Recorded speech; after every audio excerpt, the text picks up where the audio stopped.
And Nikhil and Naga Chaitanya ఇద్దరిని తీసుకుంటే కనుక లైక్ వీళ్ళలో ఉన్న సిమిలారిటీస్ ఏంటి అండ్ వీళ్ళలో ఉన్న డిఫరెన్సెస్ ఏంటి అంటే మీరు మీతో ఇంటరాక్ట్ అవుతున్నప్పుడు?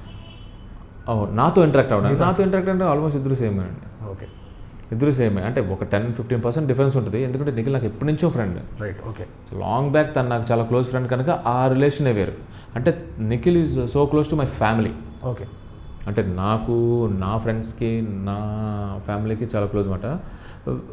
But apart from that so అలా అంటే అది ఇంకా ఆల్మోస్ట్ ఒక చైల్డ్హుడ్ ఫ్రెండ్ లా ఉంటుంది. రైట్. సో అది ఎమోషన్ కొంచెం ఇంకా ఈజీగా. అవునవును, ఈజ్ మోర్ అంటే నేను కూడా వాళ్ళ పేరెంట్స్కి అంతా మంచిగా క్లోజ్ అంట. వేరే ఇక్కడ ఏంటి అంటే ఇక్కడ పరిచయం దగ్గర నుంచి ఇంకా అన్ని విషయాలు తెలుసు అండి. Okay, right. అంటే ఈ చిన్న విషయం పెద్ద దాపరికాలు ఏమి ఉండవు. పర్టికులర్గా సినిమా మీడియా అయితే మాత్రం అన్నీ ఓపెన్గానే.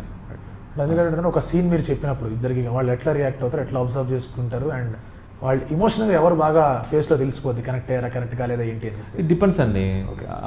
అంటే ఇట్ డిపెండ్స్. అంటే ఒకటి ఏంటంటే సిమిలారిటీ, నార్మల్గా ఒక లవ్ స్టోరీ చెప్తే ఎంత మంచి సీన్లు ఉన్నా ఒక ఎగ్జైట్మెంట్ ఉంటుంది. ఏదో ఒకటి కొత్త తెలియని పాయింట్ చెప్పేస్తే ఇంక వేరే ఎగ్జైట్మెంట్ ఉంటుంది వాళ్ళకి. ఇద్దరికి ఉన్న సిమిలారిటీస్ అదే. రైట్.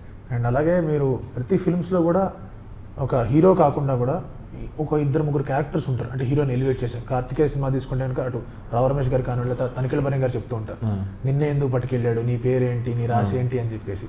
అండ్ అలాగే ప్రేమంలో తీసుకుంటే కానీ వాళ్ళ ఫ్రెండ్స్ అందరూ కూడా తర్వాత మళ్ళీ నోయల్ ఫోన్ చేసినప్పుడు ఒక రకమైన అంటే డైరెక్ట్గా కాకపోయినా కూడా హీరో ఇస్ లిటిల్ కొంచెం బాగా ఇదిగా ఉన్నాడని చెప్పడం, తర్వాత ఎట్లాంటి కొన్ని క్యారెక్టర్స్ వస్తున్నాయి. అలాంటివి ఏమన్నా ఇక్కడ కూడా మనం పెట్టుకున్నారండి? ఏమోనండి, మీరు అంటే నాకు ఇప్పుడు వస్తుంది యాక్చువల్లీ.